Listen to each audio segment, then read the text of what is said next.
साथियों, लोग बाबा के पीछे पड़ चुके हैं। बाबा कौन आप जानते हैं? हाथरस में 120 लोगों की तकरीबन जान गई थी। क्यों? बाबा के चरणों की धूल को पाने के लिए लोगों में जो जनसैलाब उमड़ा था, उसकी वजह से 120 लोगों की तकरीबन मौत हुई थी। आपको बता दें, इन्हीं हादसों के कारण बाबा को लोग टारगेट कर रहे हैं।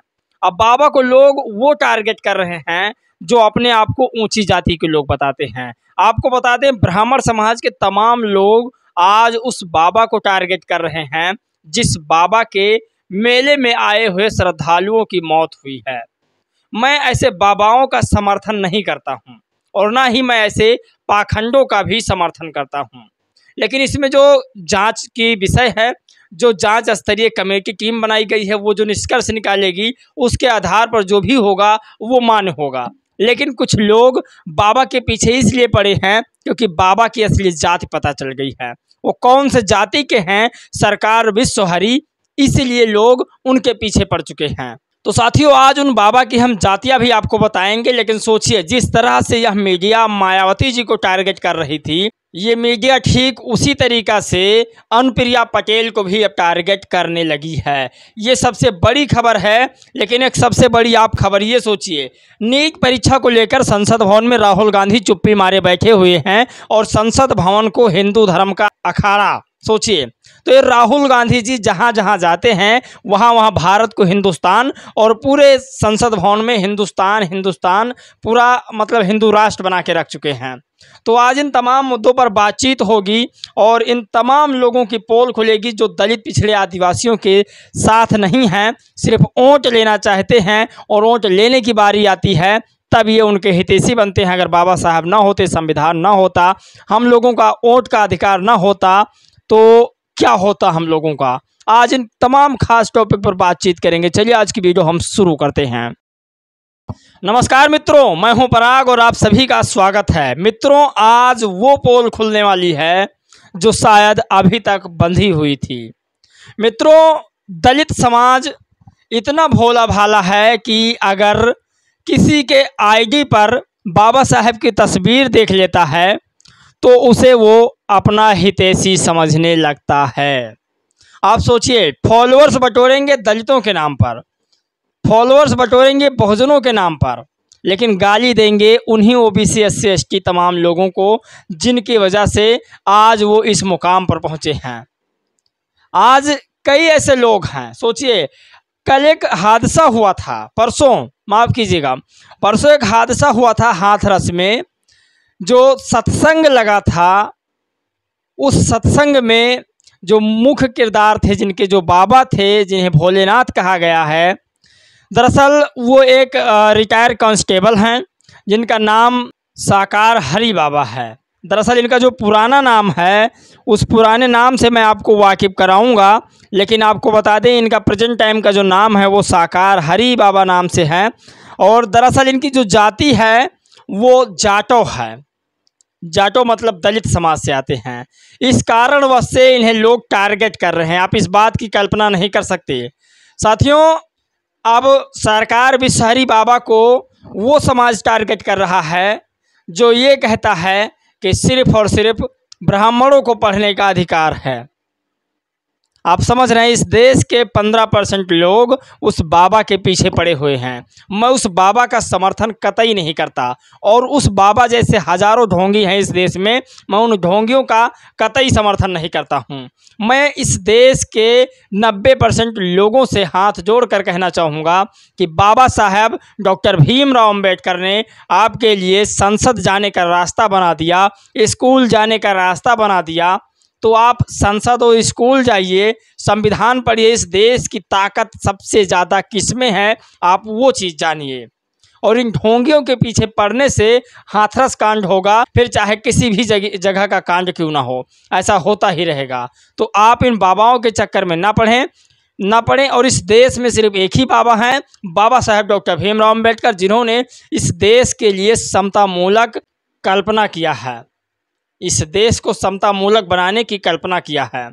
तो आज इन तमाम खबरों पर बातचीत मैं करूंगा, एक एक खबर विस्तार से बताऊंगा।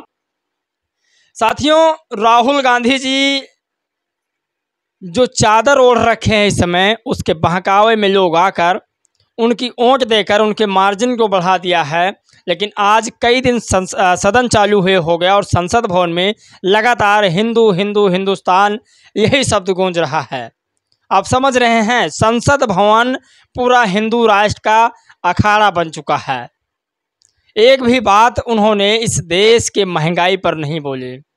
इस देश में दलित बेटियों के साथ तमाम दुष्कर्म होते रहते हैं। इस देश में ओबीसी एससी एसटी माइनॉरिटी के साथ और उनके तमाम बच्चों के साथ दुष्व्यवहार हुआ करते हैं, दुष्कर्म हुआ करते हैं, उस पर एक शब्द नहीं बोले हैं।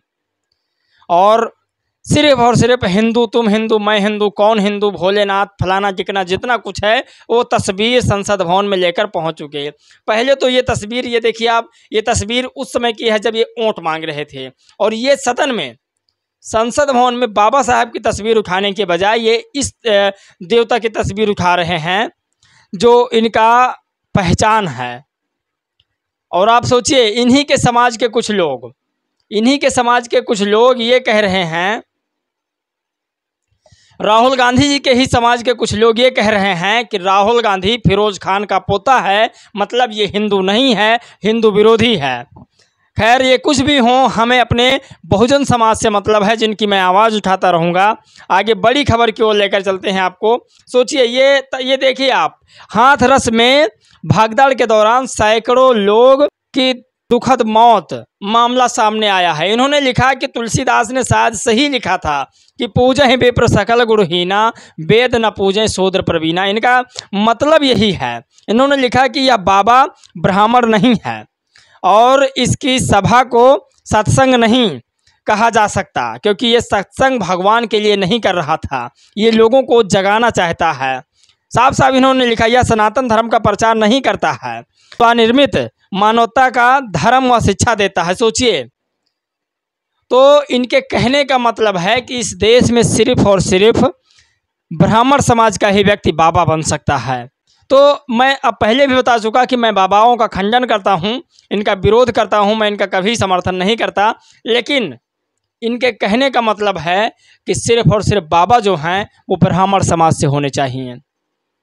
इनकी मानसिकता पहले से बनी हुई है कि अगर कोई अधिकारी हो तो ब्राह्मण समाज से, कोई बड़ा अधिकारी हो, कोई नेता हो तो ब्राह्मण समाज से, कोई साधु पुजारी महात्मा हो तो ब्राह्मण समाज से हो। दलित पिछड़े आदिवासी समाज के क्यों हो जाते हैं? और सोचिए, आज कई दिनों से सदन में फिर जो है हिंदू राष्ट्र की गूंज हो रही है, और मुझे लगता है बीजेपी से पहले राहुल गांधी हिंदू राष्ट्र पूरा कायम कर देंगे। लेकिन आप सोचिए, राहुल गांधी और अखिलेश यादव, नरेंद्र मोदी, चंद्रशेखर रावण संसद भवन में बोले हैं, लेकिन सबसे ज़्यादा जो व्यूज़ आया था लाइव में वो 7,80,000 व्यूज़ आया था। वो चंद्रशेखर के बोलने पर आया था। नरेंद्र मोदी के बोलने पर 68,000 व्यूज़ आए थे। तो इससे आप पता लगा सकते हैं कि चंद्रशेखर रावण को कितना लोग चाहते हैं। खैर, आगे खबर की ओर चलते हैं। आप यहाँ आपके सामने शो हो रहा है, पढ़ लीजिए।